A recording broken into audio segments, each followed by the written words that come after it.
Welcome all to Torah Anytime's Tisha B'Av Bursts of Inspiration. 2 years ago, I had the privilege of visiting with Rab Zilberstein at his kollel in Cholon, and he shared with us a story that I will never forget.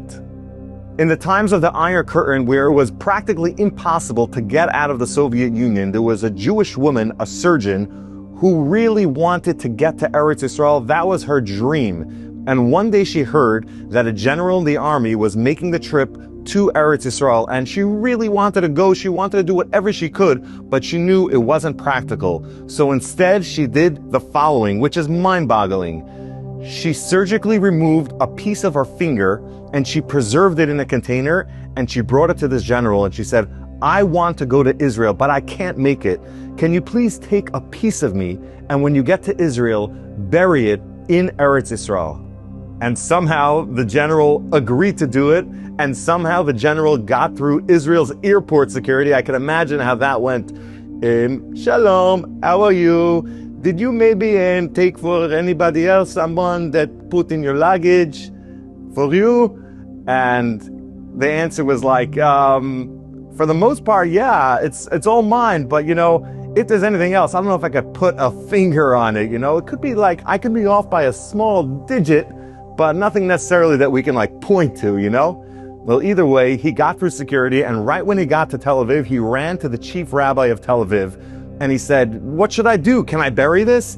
And the chief rabbi of Tel Aviv had no idea. He ran to Rabbi Yashiv and he said, can I bury this? And Rabbi Yashiv said, yes, you should bury this, and inscribe a sign on top of it that says, here is buried the finger of a person who wanted to come to Eretz Yisrael, but couldn't. And Rab Zilberstein, who's telling us the story, said, I was wondering, how did Rabbi Yashiv allow this? This is somebody who did self-mutilation. Why is that okay that we can bury that body part in Eretz Yisrael? And he said, then I realized the source of where Rabbi Yashiv got this from. We know when the Beis HaMikdash was destroyed, the Levim were asked by the Babylonians to sing and to play the music that they played in the Beis HaMikdash, and they refused to do it. They said, Eich Nashir, how can we go ahead and sing when we don't have the Beis HaMikdash? And in order to prevent that, they cut off their fingertips to make sure that they did not play the instruments, and we praise them for doing so. So we see that doing an act like this is something that's praiseworthy. Now, this woman, she wasn't a Rebbetzin or anybody special. She was a simple Jew who just wanted that strong connection to Hashem. And for her, that strong connection means going to Eretz Yisrael, or at least part of her getting to Eretz Yisrael.